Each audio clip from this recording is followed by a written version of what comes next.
everyone, how are you? Glad to see each and every one of you coming on and clicking on. Make sure you subscribe. Make sure you do, well, the usual YouTube thingy. And look forward to it. FIFA, going and talking about not letting contracts go past June 30th. And I think that's the only thing they can do.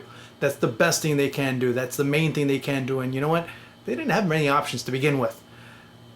Again, you don't want to start getting involved in situations where you have to start dealing with legal ramifications, especially on a country-by-country basis. There are certain regulations, there are certain things that need to be obeyed. Even FIFA is exempt from certain things, certain exceptions, certain aspects of the law in every country in the world. Some might be a little bit more flexible, knowing that there's extreme circumstances, in case you didn't know what's going on with coronavirus, or unless you were living under a rock. It's a tough one. It's a very tough call for FIFA, and I think they did the best one for them, and the best one for the clubs, and maybe the best one for the players. If things don't start, things don't start. It's just like as if you had a job, and for some outstanding reason, you're not able to work, and let's say because of coronavirus, you can't go to work, and you have a contract that ends on June 30th.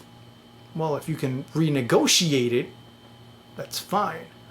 But if there's no renegotiation going on and your contract expires on June 30th, can you find a new job? Can you go to the job that you pretty much already have in hand? Can you also decide to extend it? All the options are valuable. All of the options are on the table, but you can't say this is what it's going to be, full stop. You just can't, based on the rules, based on the law. I'll follow up this video with another one in the next few weeks, and hey, you know what? Things could happen, things could change, but it all depends on the country, it all depends on the FAs, it all depends on, of course, if people want to go and take it to the extreme of the CAS, and I'm not sure if that is the case, if it's going to happen, because there's going to be a lot of interesting players that are going to be gone, or could be gone in June. You know, starting with Edison coming, maybe Lionel Messi might be gone from Barcelona because of that. Remember that clause that he has in his contract where he can leave on a free transfer. Barcelona, what a mess. What a absolute mess Football Club Barcelona have become, with the internal problems, and if, of course, the drama within the pitch wasn't enough, everything that's going on in the boardroom just amplifies everything that's going on, and it's a complete reflection of what's going on the pitch. There's no other way to put it. This is what's been going on. This is what Bartomeu has been able to create. Of course, the last time he was being elected, what saved him, his great saving grace, was the fact that he had won the treble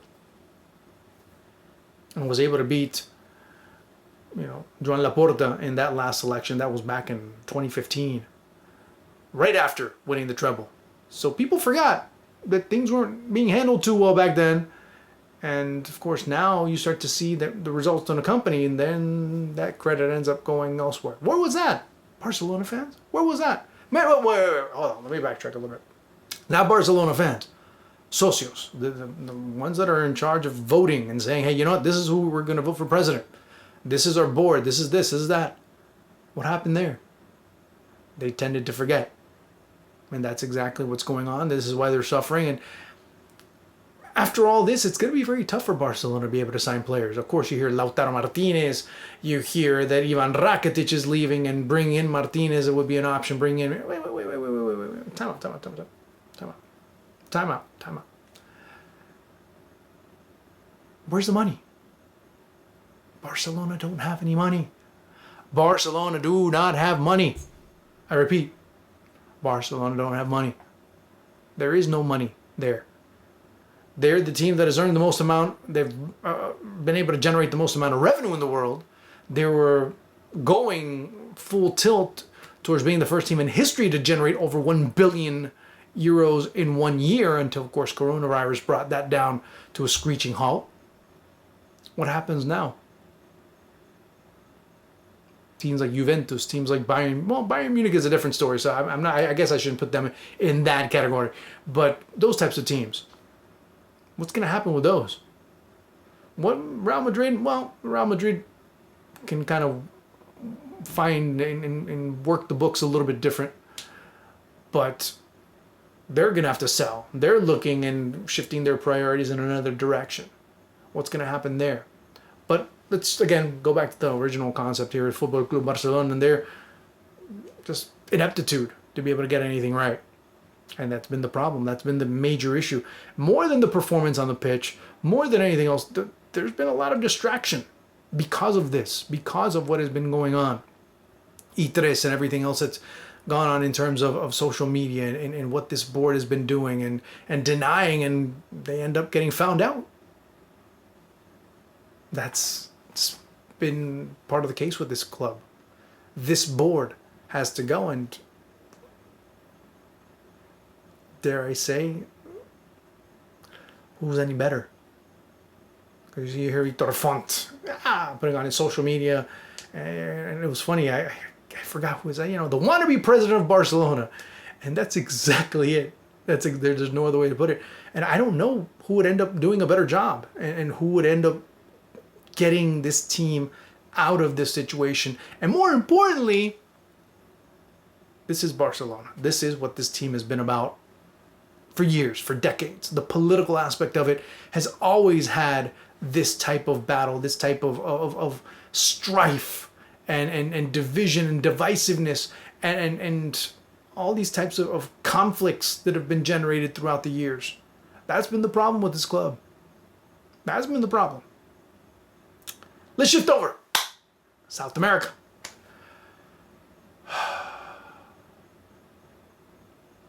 With FIFA announcing, of course, that the World Cup qualifiers are going to be suspended most likely for the rest of 2020, that puts CONMEBOL in a bit of a hot situation.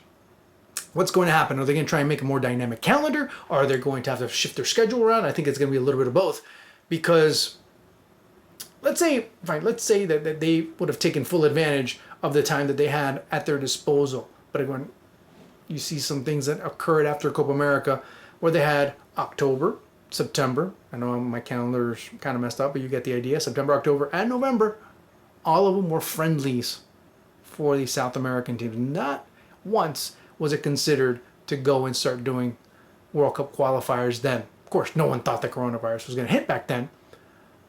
But if you were talking about just having to make up 12 rounds instead of 18, we'd be in a completely different situation. That's what Alejandro Dominguez didn't realize until this hit.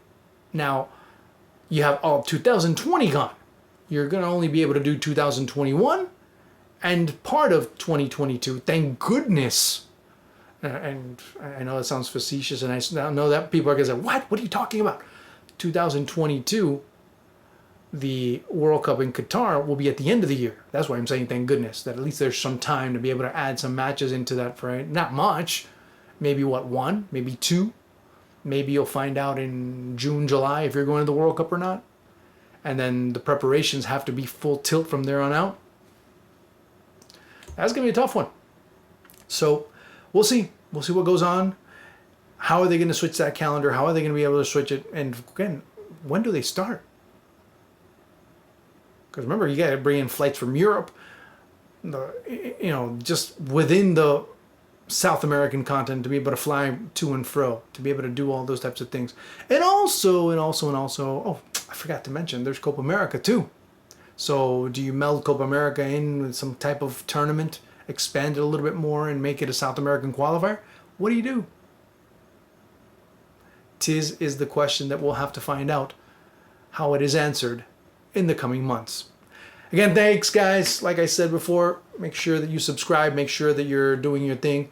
And again, I'm very happy to be able to do these types of videos. I'll probably do a little bit more, maybe once a week, twice a week, thrice a week, 4 times a week, 5 times a week. I don't know. Maybe something comes up in my head and I'll just put it in.